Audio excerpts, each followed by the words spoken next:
Tive uma infância muito feliz. Não lembro de ter passado dificuldade.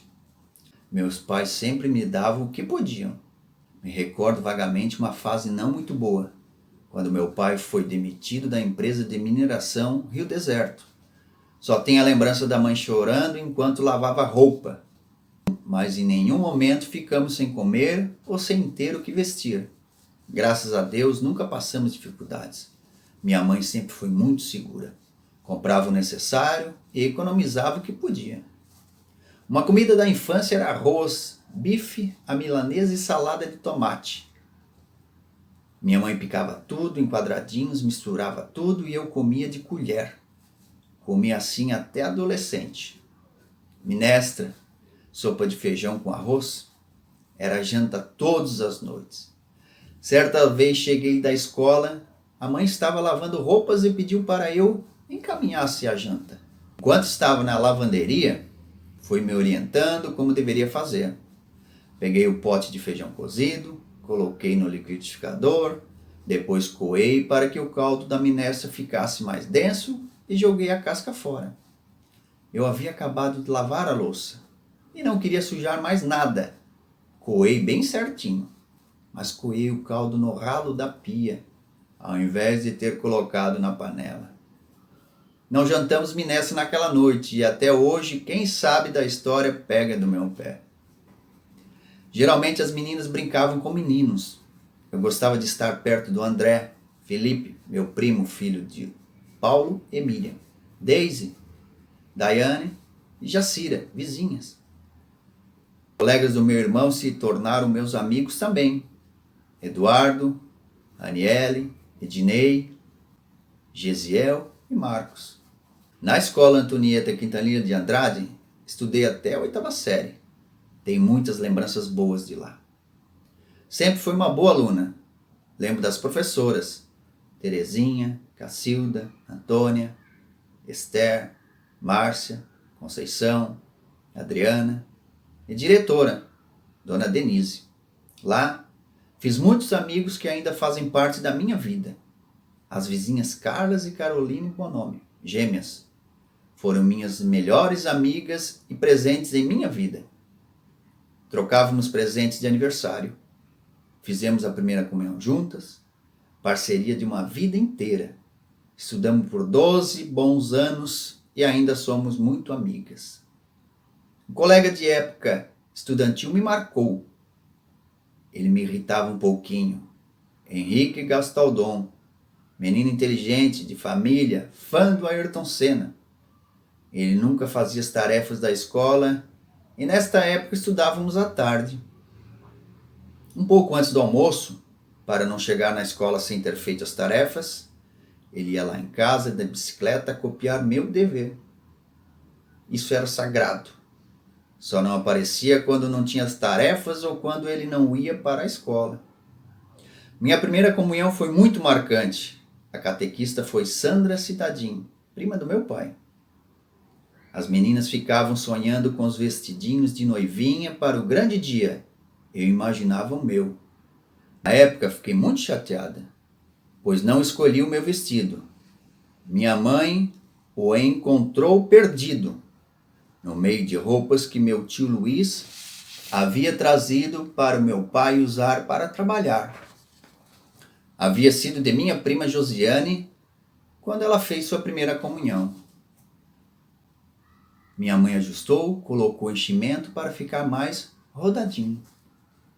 A missa foi no domingo de manhã. Após a cerimônia, fomos almoçar na casa do nono Nini. A família se reuniu para comemorar. Fiquei o dia todo com este vestidinho. Brincávamos muito na rua. Jogávamos taco, vôlei, pega-pega. Não gostava muito de brincar de esconde-esconde, pois sempre ficava com vontade de fazer xixi enquanto estava escondida. Vôlei e futebol eram os pastos onde criavam gado. Os meninos subiam nas figueiras, 2 lindas árvores em frente ao bar. Atualmente ainda estão lá. Quem as plantou foi meu avô André. Não gostava muito quando os frutos caíam, porque sempre havia abelhas e ficava difícil andar de bicicleta. Uma vez fui picada 5 vezes. Fiquei com receio desde então.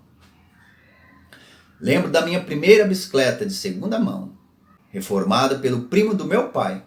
A bicicleta era azul e verde, pertenceu ao Idnei antes de mim. Ela tinha rodinhas. Foi uma festa quando eu aprendi a pedalar sem rodinhas. Após alguns tombos, não foram muitos não, pois era bem cautelosa. Outra vez, a febre era basquete. Meu irmão, com a ajuda dos amigos, pendurou uma trave com um aro e depois da escola eles se reuniam em frente ao bar e jogavam até anoitecer. Só acabavam quando não conseguiam mais enxergar a bola. Das figueiras se via uma linda paisagem. O morro que tem uma cruz no topo. E quando ficava encoberto por neblina, falávamos, o morro ficou branco. E a chuva era certeira. Aquele cheiro de terra molhada.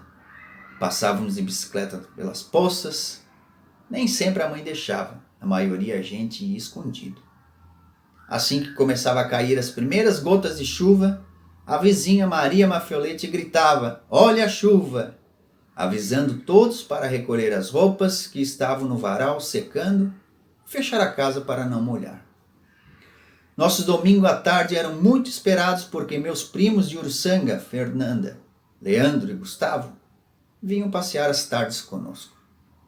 Geralmente subíamos um morro de estrada de chão que chegava até a roça. Assim chamávamos o sítio da família que fica em Rio América Alto. Descer os morros com folhas de coqueiro, apanhar frutas, principalmente goiabas, caqui, laranjas e amoras, rolar no pasto, cuidar para não cair no banhado e voltar sempre para casa com os pés e roupas encardidas e muita coceira no corpo por causa do contato com a grama. Nossa, era muito bom. Apesar de muito cansaço, o banho era compensador. Lembro de uma tarde de domingo diferente. Meu pai estava com um cavalo emprestado do seu amigo Aldo Cambrucci. E todas as crianças deram uma voltinha com ele. Meu irmão era um pouco medroso, mas meu pai nos colocou em cima dele e, sem perceber que a sela estava se soltando, puxava e corria com o cavalo. Felizmente caímos. Atualmente, dependendo do esforço físico que faço, lembro desse dia. Caímos na estrada de chão em frente à minha casa. Saí toda ralada, com os pulsos torcidos. Meu irmão André, por sua vez, nada sofreu. Esperto, caiu em cima de mim. Um dos irmãos de minha mãe mora pertinho da casa dela. São vizinhos de muro. Tio Paulo e tia Miriam. Carinhosamente chamada por Mimi. Eles têm 2 filhos, Felipe e Lucas. Lembro do nascimento de Lucas quando iniciaram as contrações. Estava com ela, que segurava um relógio e dizia o tempo que dava as contrações. Sem entender muito, eu marcava num papelzinho. Ela esperou meu pai chegar da mina para levá-la ao hospital. E eu estava ansiosa esperando por Natália. E fiquei muito frustrada quando meu pai disse que quem havia nascido era o Lucas. Entre os primos, fazíamos competições de quantas meninas e quantos meninos tinham na família. E as meninas sempre foram a minoria. Lucas foi um doce de menino. Brinquei muito com ele. Troquei fralda, muito bonzinho.